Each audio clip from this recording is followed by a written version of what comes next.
मैं तिथि अग्निहोत्री आपका अपने YouTube चैनल पर स्वागत करती हूँ। आज हम फिर एक नई वीडियो के साथ आपके सामने में जो क्लास 9 का IMP क्वेश्चन का सेकंड पार्ट है। अगर आपने अब तक फर्स्ट पार्ट नहीं देखा है तो जाके हमारे चैनल पर वो देखिए, उसकी लिंक डिस्क्रिप्शन बॉक्स में आपको दे दी जाएगी। और जिन्होंने इंट्रोडक्शन नहीं पढ़ा है भूमिका, वो जाके भूमिका वाला वीडियो देखें। पहले आप वो 2 वीडियो देखेंगे तब आपको ये वीडियो समझ में आएगी अच्छे से। तो ये हमारा रहेगा आज का इम्पोर्टेंट क्वेश्चन का सेकंड पार्ट, क्योंकि जैसे कि सभी को पता है परीक्षा आपकी बहुत ही नजदीक है। तो हमारा टारगेट है 100 आउट ऑफ 100, जिसके लिए हमें IMP क्वेश्चंस को करना बहुत ही जरूरी है।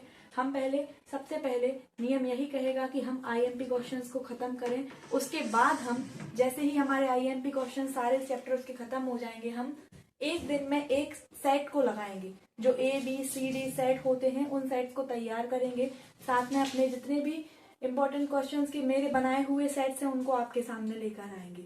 अगर आपने अब तक वो वीडियोस नहीं देखे हैं तो आप उनको देखना। चलिए शुरू करते हैं।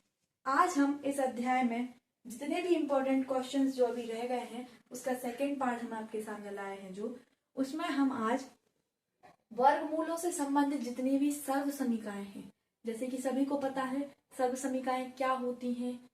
आपको कक्षा 6वीं से ये चीजें सिखाई जाती हैं कि अगर जैसे लिखा हुआ है √a धन √b का वर्ग बराबर क्या होता है ना। तो इस तरीके के सारे फॉर्मूलेज आप लोग पहले देख चुके होंगे और सीख चुके हैं। और अगर नहीं सीखे हैं तो आप कमेंट सेक्शन में बताना, मैं अलग से उसके लिए एक वीडियो बना के आपको डाल दूंगी, ठीक है। तो यहाँ पर हम सीखेंगे कि वर्गमूलों में सर्व समीकरण कैसे लगाई जाती हैं। वर्गमूल जो होते हैं अंडर-रूट होते हैं, उनमें सर्व समीकरणों की क्या भूमिका होती है। अगर उस तरीके के प्रश्न हमारे सामने परीक्षा में आते हैं तो हम उनको कैसे हल करेंगे। फॉर एग्जाम्पल जैसे कि ये सभी हमने फॉर्मूले अभी लिखे हुए हैं आपके सामने, और कुछ जो उदाहरण है इनके वो साइड में लिख दिए हैं। जैसे हमारी पहली सर्व समीकरण है √AB बराबर √A √B। इसका मतलब है कि जब भी कोई संख्या अंडर-रूट के अंदर होती है, जैसे कि जिसके 2 गुणनखंड हो सकते हैं या 2 पार्ट में वो बट सकती है संख्या, या नहीं भी तो हम इनटू में 1 लिख देते हैं। 1 लिखने से कोई फर्क नहीं पड़ता है। तो नियम है कि कोई भी संख्या जब अंडर-रूट में लिखी हुई होती है ना, कोई भी 2 संख्याएं कहें हम या 2 नंबर अंडर-रूट में लिखे हुए होते हैं तो उनको अलग अलग अंडर-रूट में लिख दिया जाता है मल्टीप्लाई में, ठीक है। क्योंकि इसके अंदर क्या है बेटा, मल्टीप्लाई में लिखे हुए हैं तो उनको अलग अलग मल्टीप्लाई में लिख दिया जाता है। √AB बराबर √A into √B। For example under-root में लिखा हुआ है 6, करनी में क्या लिखा हुआ है 6, तो 6 को हम ब्रेक कैसे करेंगे, अंडर-रूट में 3 इंटू 2, 3 दूनी 6, और ये ब्रेक होके हमारा क्या बन जाएगा √3 गुणे √2। ये हमारी पहली सर्व समीकरण हो गई। इसी तरीके से और भी सर्व समीकरण हैं, है ना। तो पहली सर्व समीकरण क्या हो गई हमारी √A इंटू B बराबर √A इंटू √B। दूसरी सर्व समीकरण है √A अपॉन B, पूरे पे अंडर-रूट है, होल √A अपॉन B। तो इसमें क्या होगा बेटा, सबसे बड़ी चीज ये है कि जब भी हमें 2 संख्याएं दी हुई हैं करनी में, कोई भी 2 संख्याएं हो, अगर वो हमें अंडर-रूट में दी हुई हैं साथ में, तो हम उनको क्या करेंगे, अलग अलग करना है, ब्रेक करना है। जैसे कि पहली सर्व समीकरण थी √AB, तो हमने इसको किया √A इंटू √B। दूसरी सर्व समीकरण है √A अपॉन B, इसमें होल अंडर-रूट है, तो क्या हो जाएगा, ये जब ब्रेक होगी तो बराबर √A अपॉन √B, यानी कि करनी में A बटे करनी में B, अलग अलग हो गया, सेपरेट हो गया। उदाहरण के तौर पे देखेंगे हम होल अंडर-रूट 3/2, करनी पूरे पे करनी है प्रश्न पे 3/2।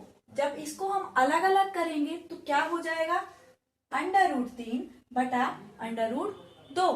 अब हम आगे बढ़ते हैं अपनी तीसरी सर्व समीकरण की तरफ। ये 2 सर्व समीकरण आशा करते हैं सभी को अच्छे से समझ में आ गई होंगी। अब हम बढ़ते हैं अपनी तीसरी सर्व समीकरण की ओर, जो है √A प्लस √B ये एक ब्रैकेट हो गया, ये हमारा एक ब्रैकेट में लिखा हुआ है, क्या लिखा है, अंडर रूट ए प्लस अंडर रूट बी। दूसरे ब्रैकेट में है अंडर रूट ए ऋण अंडर रूट बी। ठीक है, क्या लिखा है, अंडर रूट ए प्लस अंडर रूट बी। ये हो गया एक ब्रैकेट में। दूसरे ब्रैकेट में है अंडर रूट ए माइनस अंडर रूट बी बराबर क्या होगा, a माइनस बी। सभी ने पढ़ रखा है a प्लस बी एक ब्रैकेट में होता है जब, और a माइनस बी एक ब्रैकेट में होता है, a प्लस बी और a माइनस बी। तो इसका फॉर्मूला क्या होता है, a square minus b square. आप सभी को पता है कि कोई भी चीज, कोई भी संख्या, चीज नहीं संख्या, कोई भी संख्या अगर करनी में लिखी है, अंडर रूट में लिखी है, वर्गमूल में लिखी है, जब वो बाहर आती है उसके, या यूं कहें कि दो अंडर रूट की सेम संख्याओं का जब आपस में गुणा होता है तो वो संख्या सिर्फ बाहर आती है। देखिए जैसे कि यहाँ पे a प्लस बी और a माइनस बी अलग अलग ब्रैकेट में होता है, तो फॉर्मूला क्या बनता है, a स्क्वायर ऋण बी स्क्वायर।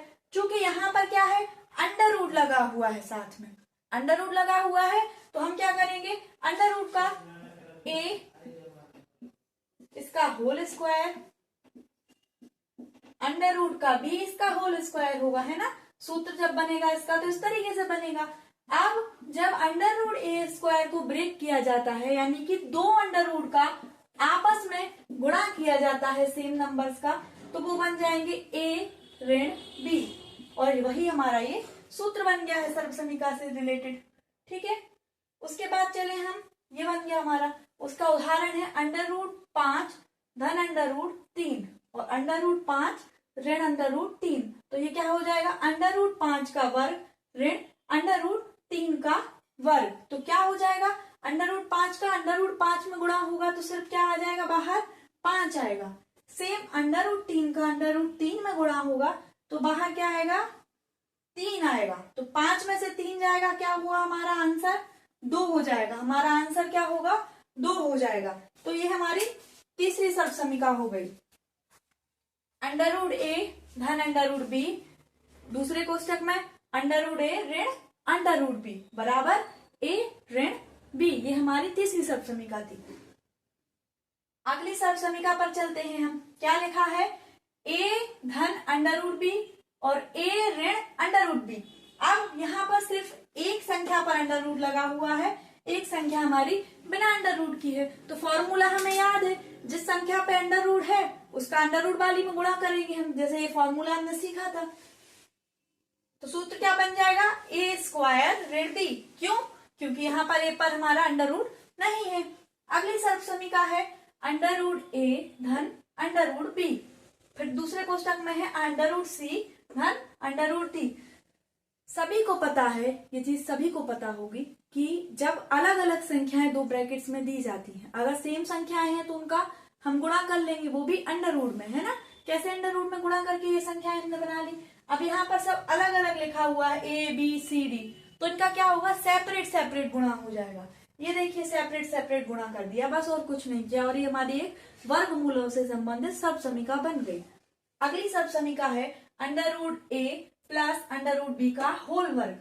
तो सबको पता है a धन b का होल वर्ग क्या होता है, a स्क्वायर धन 2ab धन b स्क्वायर। यहाँ पर अंडर रूट लगा है इसलिए क्या होगा, a धन 2 अंडर रूट ab धन b। आगे बढ़ते हैं। अब तक हमने वर्गमूलों पर आधारित सर्वसमीकाएं और उन पर आधारित कुछ प्रश्न देखे हैं। अब आगे हम वर्गमूलों के अंदर दी हुई संख्याएं जो दो कोष्टकों में दी है उनके बीच रिलेशन यानी कि जोड़, घटाना, गुणा, भाग, इस तरीके के प्रश्नों को हल करेंगे। पहला प्रश्न हमारे सामने है, 2 अंडर रूट 7 धन 5 अंडर रूट 3 में 3 अंडर रूट 7 धन 2 अंडर रूट 3 को जोड़िए। तो हम क्या करेंगे, इन दोनों के बीच में उस चिन्ह को लगाएंगे जिसको हमें कहा जा रहा है करने को। हमें काय के लिए कहा जा रहा है, जोड़ने को। तो हम इन दोनों कोष्टकों के बीच में उस चिन्ह को लगाएंगे। 2 अंडर रूट 7 धन 5 अंडर रूट 3 धन 3 अंडर रूट 7 धन 2 अंडर रूट 3। हमने जोड़ने को कहा गया था, हमने धन का चिन्ह लगाया। इसके बाद 2 अंडर रूट 7 धन 5 अंडर रूट 3 धन 3 अंडर रूट 7 धन 2 अंडर रूट 3। अब सेम अंडर रूट वाली संख्याएं आपस में जुड़ेंगी घटेंगी, और जो अलग अलग अंडर रूट वाली संख्याएं होंगी वो आपस में जुड़ेंगी और घटेंगी नहीं। तो यहाँ पर हम देखेंगे 2 अंडर रूट 7 और 3 अंडर रूट 7 कितने हो जाएंगे, 5 अंडर रूट 7। 5 अंडर रूट 3 और 2 अंडर रूट 3 दोनों के आगे धन का चिन्ह है, तो ये आपस में जुड़ के कितने हो जाएंगे, 7 अंडर रूट 3। तो क्या हो गया आंसर हमारा, 5 अंडर रूट 7 धन 7 अंडर रूट 3। चलिए अब अगले प्रश्न की तरफ बढ़ते हैं। अगला प्रश्न है हमारा 3 अंडर रूट 6 धन 2 अंडर रूट 8 में से 5 अंडर रूट 6 ऋण 3 अंडर रूट 8 को घटाइए। तो घटाने का मतलब है ऋण का चिन्ह, तो हम क्या करेंगे, पहले जो कोष्टक में संख्या लिखी है उसको लिखेंगे, फिर इनके बीच में ऋण का चिन्ह लगाएंगे, फिर दूसरे कोष्टक में जो लिखा हुआ है हम उसको लिखेंगे। इसके बाद हम कोष्टकों को खोलेंगे। तो 3 अंडर रूट 6 धन 2 अंडर रूट 8, फिर यहाँ पर देखेंगे हम 5 अंडर रूट 6 काय का है, हमारा धन का है, और कोष्टक के बाहर चिन्ह काय का है, ऋण का है। तो धन और ऋण गुणा करके बन जाएंगे क्या, ऋण 5 अंडर रूट 6। फिर ये संख्या हमारी जो है 3 अंडर रूट 8 ये ऋण की है और बाहर एक ऋण है, तो ऋण और ऋण धन 3 अंडर रूट 8। अब नियम क्या कहता है अंडर रूट वाला, कि अंडर रूट वाली संख्याएं सेम अंडर रूट वाली संख्याएं आपस में जुड़ेंगी या घटेंगी। तो यहाँ पर हम देखेंगे 6 अंडर रूट की संख्या ये है 3 अंडर रूट 6 और ऋण के 5 अंडर रूट 6 ये लिखा हुआ है। इसका मतलब क्या है कि जब भी दो संख्याएं सेम अंडर रूट की हो, समान अंडर रूट वाली संख्याएं हो, ठीक है, और उनके बीच जोड़ना या घटाना होता है, तो हम वो चिन्ह डिसाइड करते हैं कि उनके बीच क्या होगा। जैसे कि यहाँ पर हम देख रहे हैं कि 3 अंडर रूट 6 हमारा बेटा काय का है, प्लस का है, और ऋण के 5 अंडर रूट 6, तो 5 अंडर रूट 6 का काय का है, हमारा ऋण का है। ठीक है, तो इससे ये क्लियर हो गया कि ये दोनों संख्याएं आपस में घटेंगी, लेकिन चिन्ह काय का होगा, जिस संख्या के आगे लगा हुआ चिन्ह, जिस संख्या के आगे जो भी चिन्ह लगा है और दोनों में से जो संख्या बड़ी है, ठीक है, अगर धन की संख्या बड़ी है तो धन का चिन्ह आएगा, ऋण की संख्या बड़ी है तो ऋण का चिन्ह आएगा। यहाँ पर ऋण 5 अंडर रूट 6, तो 5 क्या है, बड़ी संख्या है, कैसे, 3 से। इसका मतलब क्या हुआ कि ये दोनों आपस में घटेंगे तो चिन्ह काय का आएगा, ऋण का। क्यों आएगा, क्योंकि ऋण का 5 बड़ा है, 5 नंबर बड़ा होता है 3 से, तो 5 में से 3 जाएंगे तो कितना बचेगा, 2 अंडर रूट 6। चूंकि ऋण की संख्या बड़ी है तो चिन्ह भी काय का आएगा, ऋण का, तो ऋण 2 अंडर रूट 6। फिर आगे क्या है, 2 अंडर रूट 8 और 3 अंडर रूट 8, ये दोनों धन के हैं तो आपस में जुड़ जाएंगे, तो क्या हो जाएगा, 3 2 5, 5 अंडर रूट 8। अब हम धन वाली संख्या आगे लिख देंगे और ऋण वाली संख्या को पीछे लिख देंगे, तो 5 अंडर रूट 8 ऋण 2 अंडर रूट 6, ये हमारा इस प्रश्न का हल हो जाएगा। आशा करते हैं सभी को यहाँ तक क्लियर हो गया होगा। अब हम अपने अगले प्रश्न की तरफ बढ़ते हैं, जो है हमारा 3 अंडर रूट 3 धन 5, फिर इन दोनों कोष्टकों के बीच में गुणा का चिन्ह लगा हुआ है, 2 अंडर रूट 3 धन 4, यानी कि हमें इन दोनों को आपस में गुणा करना है। तो गुणा कैसे करते हैं हम, पहले जो संख्या लिखी हुई है उसका पूरे ब्रैकेट में गुणा करेंगे, फिर जो चिन्ह लगा है उस चिन्ह को लगाएंगे, फिर जो दूसरी संख्या लिखी हुई है उसका पूरे कोष्टक में गुणा करेंगे। तो पहली संख्या क्या लिखी हुई है, 3 अंडर रूट 3, फिर पूरे कोष्टक में जो संख्या लिखी है उसको लिखेंगे 2 अंडर रूट 3 धन 4, फिर दूसरी संख्या क्या है बेटा हमारी 5, और चिन्ह का है 5 के आगे धन का, तो क्या हो जाएगा, धन 5। फिर कोष्टक में किसमें गुणा करना है हमें, 2 अंडर रूट 3 धन 4 में। अब गुणा का नियम तो सभी को पता है, क्या होता है, 3 दूनी 6, यानी कि बिना अंडर रूट वाली संख्या का गुणा बिना अंडर रूट वाली संख्या में होगा, अंडर रूट वाली संख्या का गुणा अंडर रूट वाली संख्या में होगा। तो यहाँ पर हम देखेंगे कि अंडर रूट के बाहर क्या लिखा है, 3 लिखा है, और दूसरे में क्या लिखा है, 2 लिखा है, तो 3 दूनी 6, क्या हो जाएगा, 3 दूनी 6, और अंडर रूट वाली संख्या का गुणा होगा बेटा अंडर रूट वाली संख्या में। तो अंडर रूट 3 का गुणा जब अंडर रूट 3 के साथ होगा तो क्या आ जाएगा, 3 आ जाएगा बाहर, जो हमने सर्व समीकरणों में पढ़ा था। तो क्या हो जाएगा, 6 गुणा 3। आगे करेंगे गुणा ऐसे ही, 3 चौके 12 और √3 वैसा ही लिख देंगे क्योंकि यहाँ पर √ में कोई संख्या नहीं दी हुई है। आगे बढ़ते हैं, 5 दूनी 10, 10 √3 धन 5 चौके 20। ठीक है, यहां तक सभी को क्लियर हुआ। 6 3 18 धन सेम √ वाली संख्याएं आपस में जुड़ जाएंगी, 12 √3 धन 10 √3, तो कितना हो जाएगा ये 22 √3 और ये लिखा हुआ है धन 20। तो ये 18 और 20 आपस में जुड़ जाएंगे तो कितने हो जाएंगे 38, कितने हो जाएंगे 38 धन 22 √3। तो ये हमारा हो गया √ वाली संख्याओं का आपस में गुणा करना कैसे करा जाता है। तो हमने यहाँ क्या क्या सीखा, अभी सर्व समीकरणाएं सीखी √ वाली, ठीक है, उन पर आधारित कुछ प्रश्न सीखे। उसके बाद हमने √ की संख्याओं को आपस में कैसे जोड़ते हैं वो सीखा। आप क्या सीखा इसके बाद, √ की संख्याओं को आपस में कैसे घटाते हैं, उनका कैसे गुणा करते हैं। चलिए अब आगे बढ़ते हैं। चलिए अब हम अपने अगले प्रश्न की तरफ बढ़ते हैं जो हमारा परिमेयकरण से संबंधित है। कक्षा 9वीं में ये चैप्टर में से सबसे इम्पोर्टेंट प्रश्न है जो हर वर्ष परीक्षा में आता है। परिमेयकरण का एक प्रश्न आपको देखने जरूर मिलेगा, तो हम उसको सीखेंगे इजी टू हार्ड, कैसे इजी से ये कठिन की तरफ जाता है, सरल से कठिन की तरफ। तो पहले हम सरल प्रश्नों को हल करना सीखेंगे, उसके बाद हम कठिन प्रश्नों को हल करना सीखेंगे। परिमेयकरण का मतलब होता है जो एक भिन्न की तरह P/Q के रूप में हमें संख्या दी हुई होती है, उसको हमें परिमेयकरण का करना, जब करने को कहा जाता है तो उसके हर का चिन्ह बदलकर गुणा अंश और हर में करते हैं, और यदि चिन्ह नहीं बदलना है तो फिर वो सिंगल डिजिट की संख्या होती है। पहला प्रश्न देखेंगे हम, 1/√3 का परिमेयकरण कीजिए।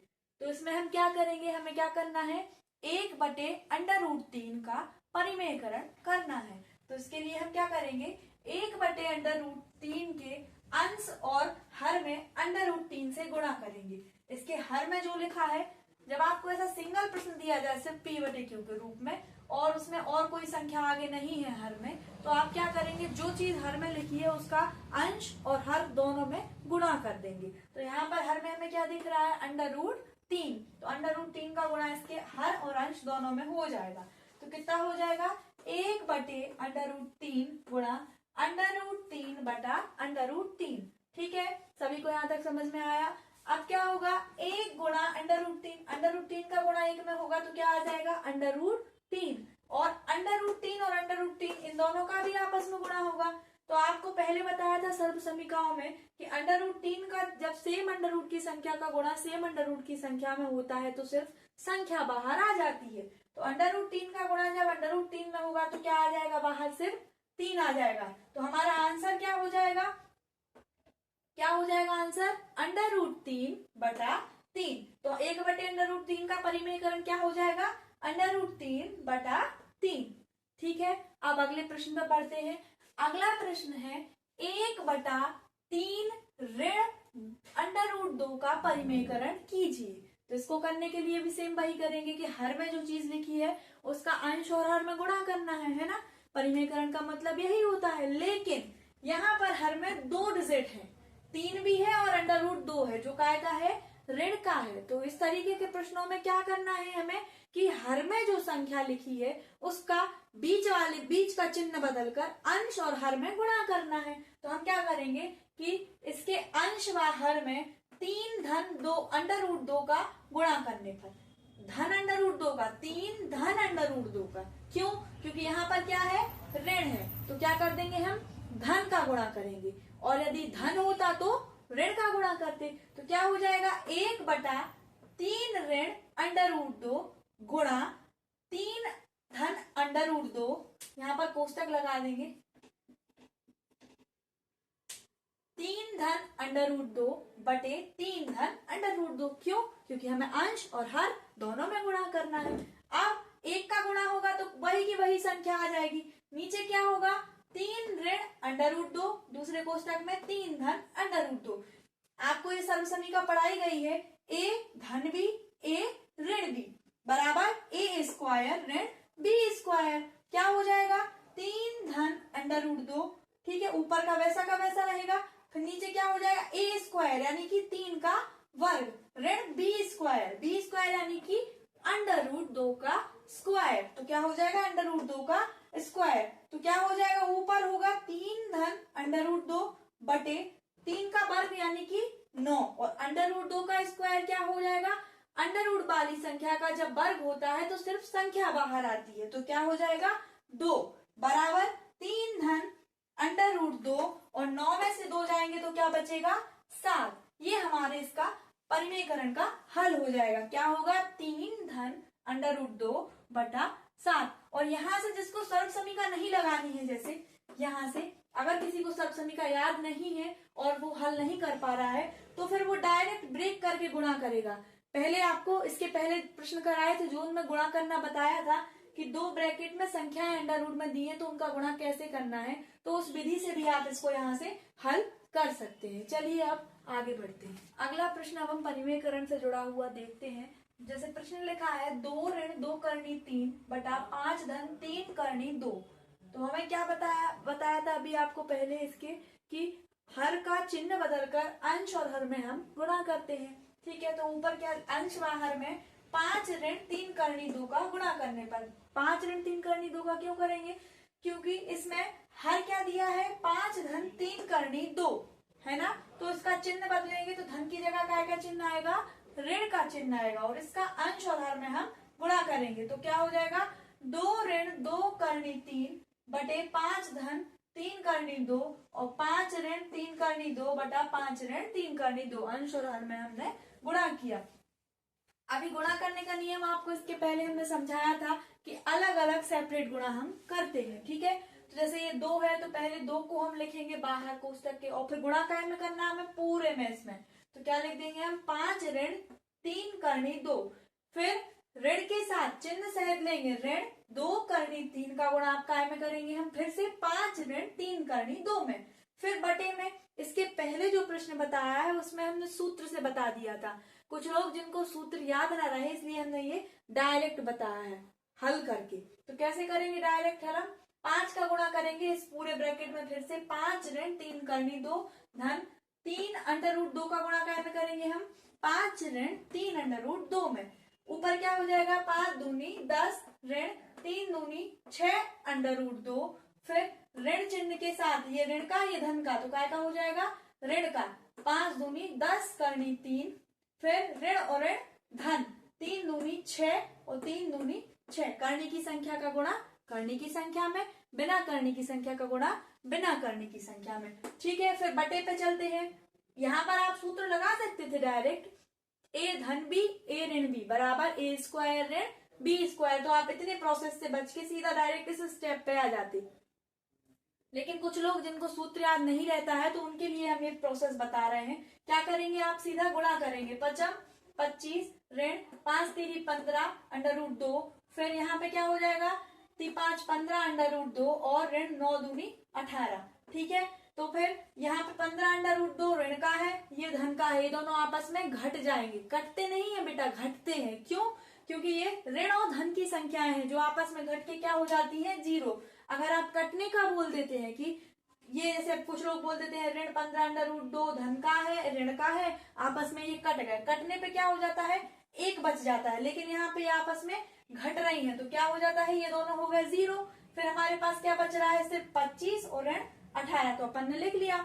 ऊपर अगर कोई अंडर रूट में संख्या सेम होती या बिना अंडर रूट की संख्या होती तो वो आपस में घटती या जुड़ती। ठीक है, तो ऊपर की संख्या को हम वैसा का वैसा लिखेंगे 10 ऋण 6 अंडर रूट 2 ऋण 10 अंडर रूट 3 धन 6 अंडर रूट 6, फिर 25 में से 18 जाएगा तो कितना बचेगा 7 बचेगा। ये हमारा परिमेयकरण है। ये तो इसी प्रश्न के साथ 9th क्लास के पहले अध्याय को आज संपन्न करते हैं और कल मिलते हैं अपन एक नए अध्याय के साथ। धन्यवाद।